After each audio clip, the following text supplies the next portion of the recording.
महिला दिनाच्या सर्वांना हार्दिक शुभेच्छा। आज महिला दिन आहे, तर महिलांना म्हणजे कसं राहायला पाहिजे, महिलांना थोडंसं स्वातंत्र्य मिळालं पाहिजे। महिला दिनानिमित्त मला हेच सांगायचं आहे की महिलांनी स्वतःच्या पायावर उभं टाकलं पाहिजे आणि स्वतःची निर्णय स्वतः घेतले पाहिजेत। प्रत्येक गोष्टीसाठी दुसऱ्यावर अवलंबून न राहता स्वतःची एक म्हणजे इमेज तयार करा।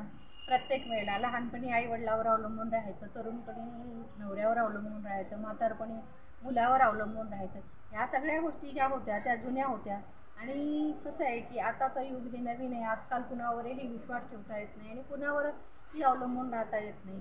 कुणावर अवलंबून राहणार आहेत, कुणाचा क्षणाचा भरोसा नाही। तर त्यासाठी आपल्याला महिला दिनानिमित्त मला हेच सांगायचं आहे की सर्व महिलांनी आपापल्या म्हणजे गरजा ज्या आहेत त्या आपल्या स्वयंपूर्ण गरजा केल्या पाहिजेत। म्हणजे कमवलं पाहिजे आणि खर्च केलं पाहिजे, असं करायला पाहिजे। तर त्यानिमित्त मी तुम्हाला एवढंच सांगू इच्छिते की प्रत्येक महिला ही आत्मनिर्भर बनली पाहिजे। हेच महिला दिनाचं औचित्य साधून मी सर्व महिलांना म्हणजे विनंती करते आणि सर्वांना महिला दिनाच्या हार्दिक शुभेच्छा।